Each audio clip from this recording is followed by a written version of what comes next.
Oh, I thought I was going to have my fill of Bears football for the weekend, but 'tis not to be, because something stunning, earth-shattering, non-Bears football-like happened on this Black Friday. And that is, for the first time in the over 100-year history of the Chicago Bears organization, they have made the decision to fire a head coach during the season. It had gotten that bad to that point where even this organization couldn't deny it any longer, and they have relieved Matt Eberflus of his responsibilities as head coach of the Chicago Bears. Thank God! What took so long would be the first question. There's so many different things here. And I know I've seen a lot of Bears fans celebrating this today. And I'm not going to rain on this parade because, oh, this is a guy, it's going to impact his family and da-da-da. So what? That's life. He still had, 2 more years on his contract after this year, so he's getting fired, a multi-million-dollar severance package, basically, because the Bears are going to have to pay out the rest of that contract, as far as I know. He'll get a job at some point somewhere else as like a defensive assistant, a defensive coordinator, where he freaking belongs. I feel no sympathy for Matt Eberflus whatsoever. He's a grown-ass man. He's made millions of dollars in his career. He'll be fine. Instead, what I'm going to point to is this is no reason to celebrate because it was so bad that the Bears had to fire a head coach during the season. Now, this wasn't just any head coach, mind you. This is the worst head coach in the history of this organization. And you could take all of your Mark Trestman and John Fox and Abe Gibran takes and blow them out your ass.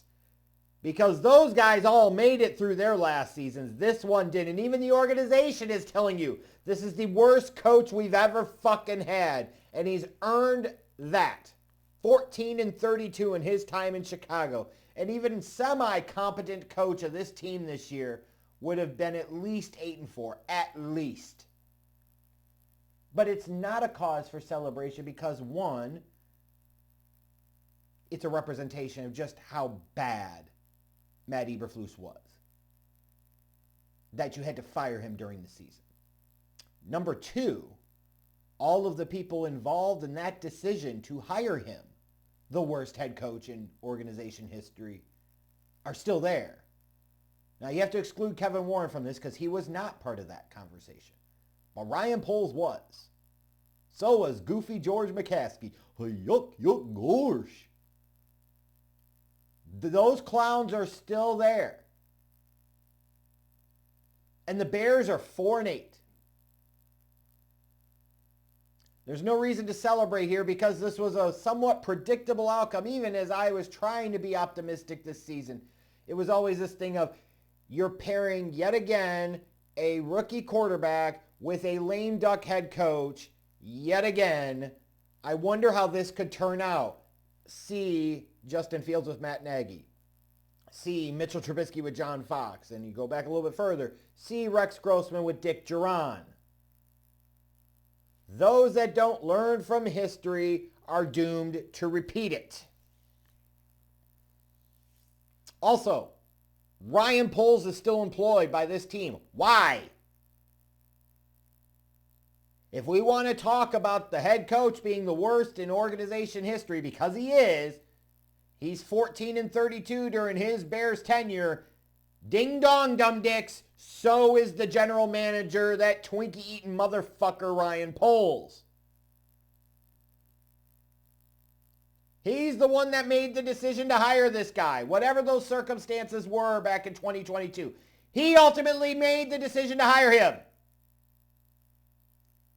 He's the one that made the decision to retain Matt Eberflus going into 2024 and was stubborn and defiant in that.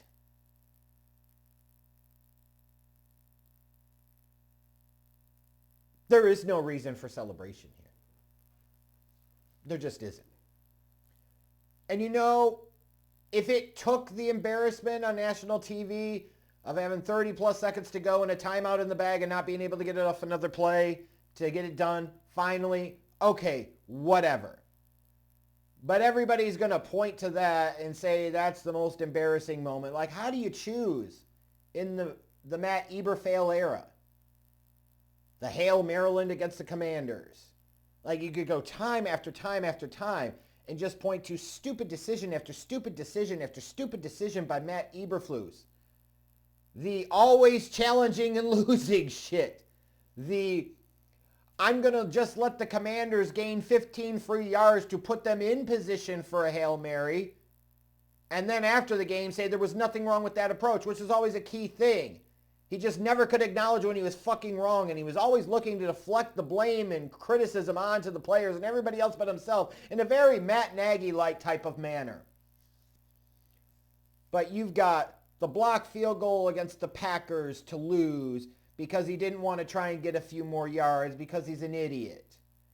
You know, somehow they find a way to force overtime against the Vikings, but yet and still his defense, he's supposed to be this great defensive mind. He's okay. He's not great. Let's not get fucking carried away here. The results bear that out with his time in Chicago, damn it. He's never been an elite defensive mind. Stop it. His defense, of course, gagged it, and they lost. And then you've got this performance against the Lions, right?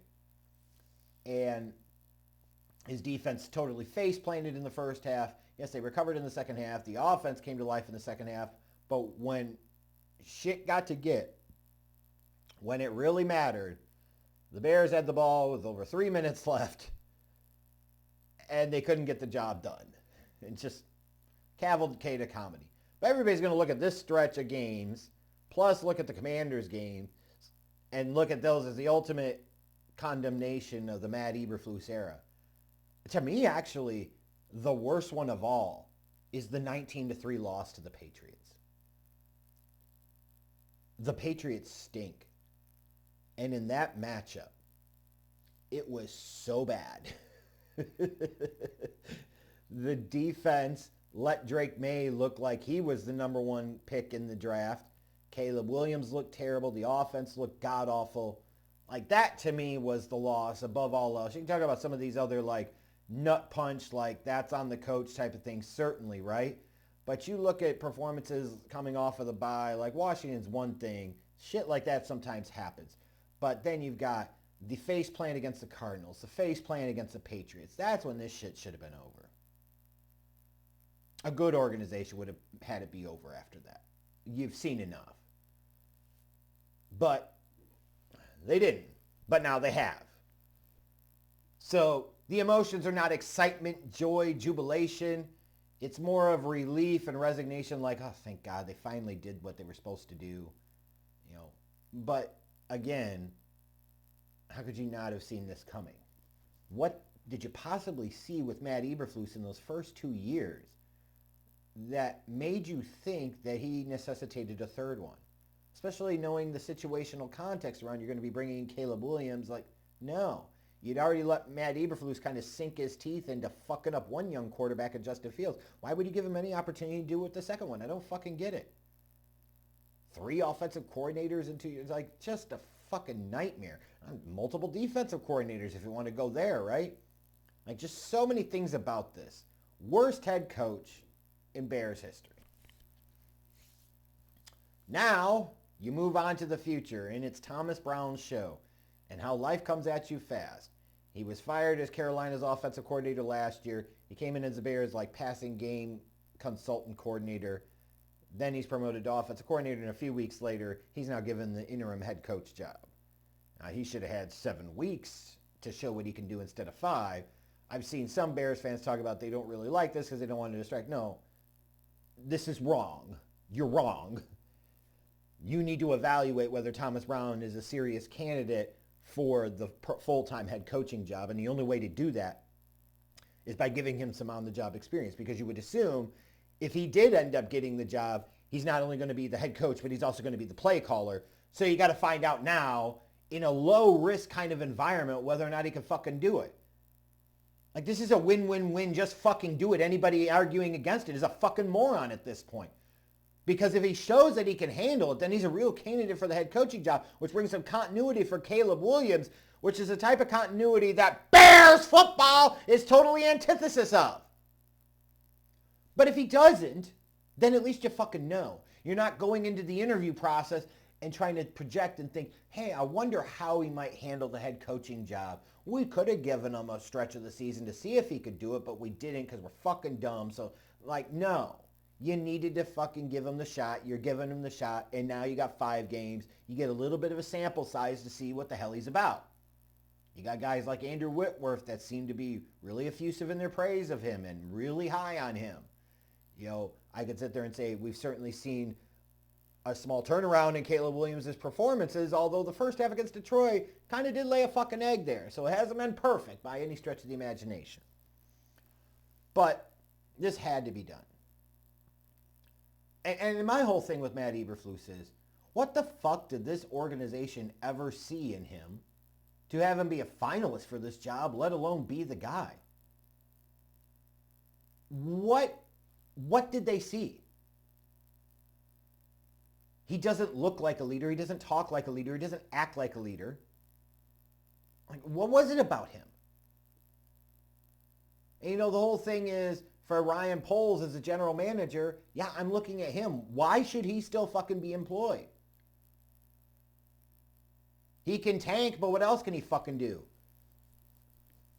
One of his 2 most important decisions as a general manager, he botched so terribly, he hired the worst head coach in the over 100-year history of this organization, which is fucking saying something.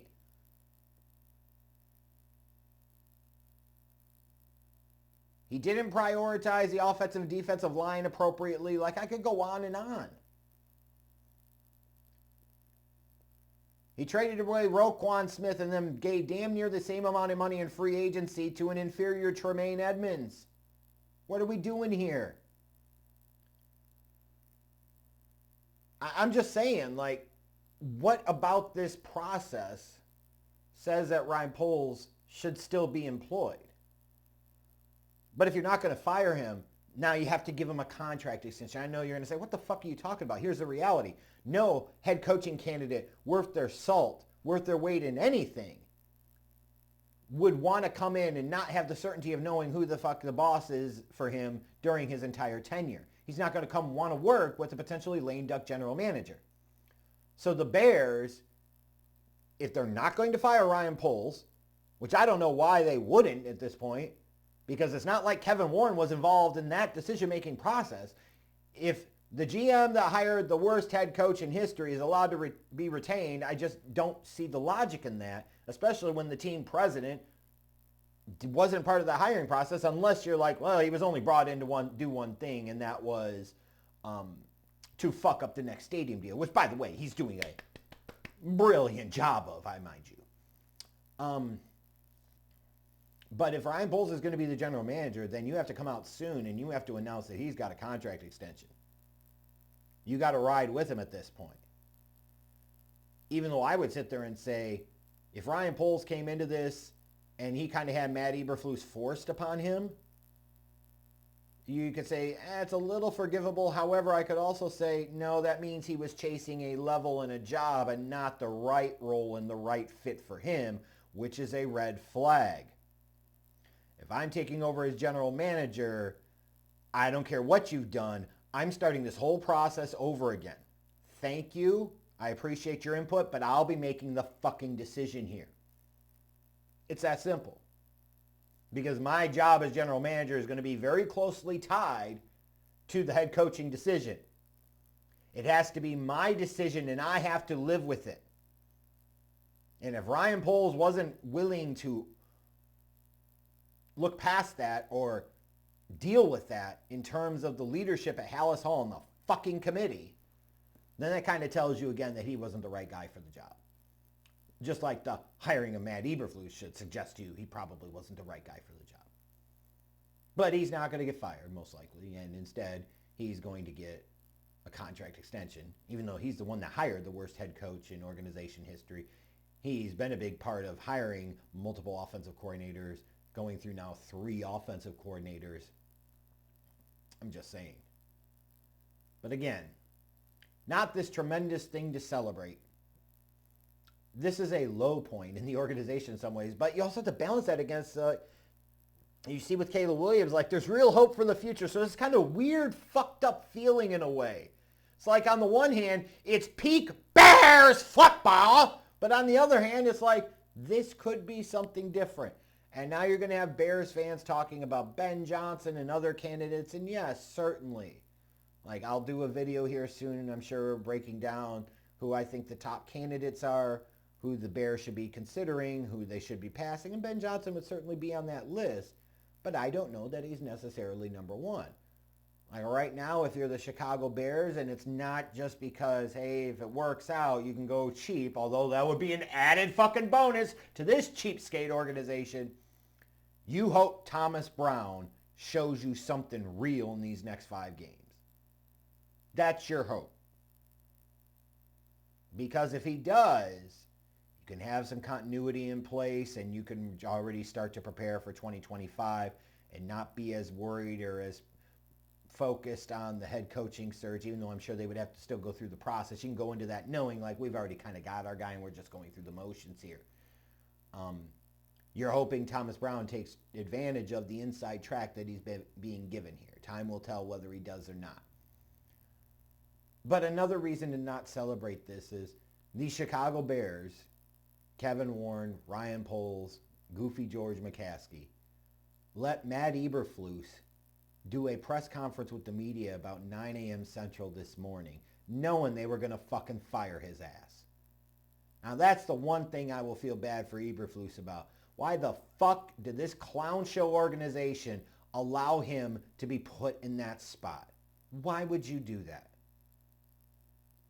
You put him on Front Street, and maybe you say that's his punishment and penance for being an idiot. Okay, fair enough. But it's more of a reflection of just organizational incompetence.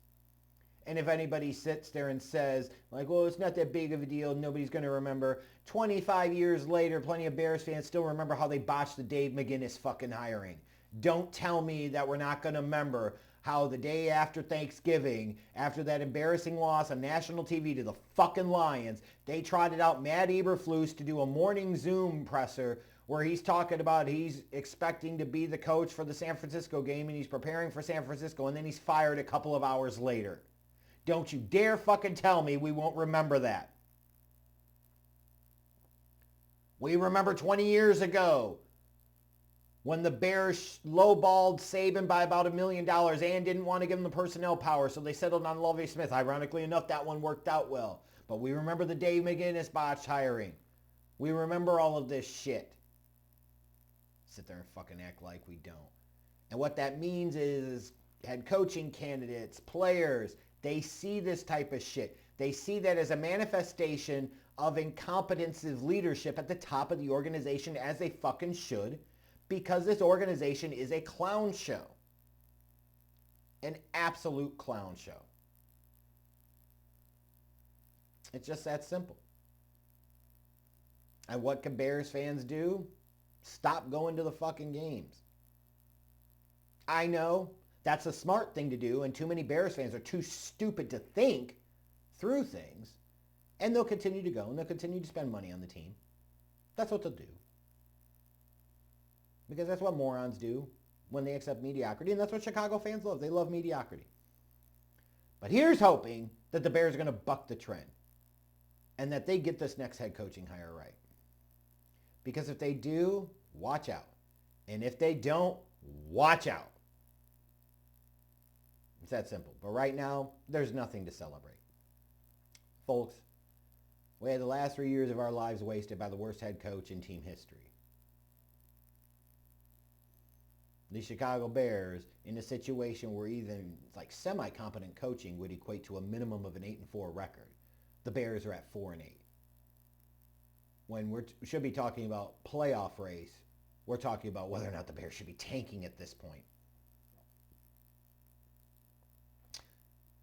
The Bears didn't learn from their history, and they repeated it. Rookie quarterback, lame duck head coach. What am I celebrating here? organizational stupidity and incompetence, I'm sorry, but I just can't sit there and celebrate Bears football like some of you.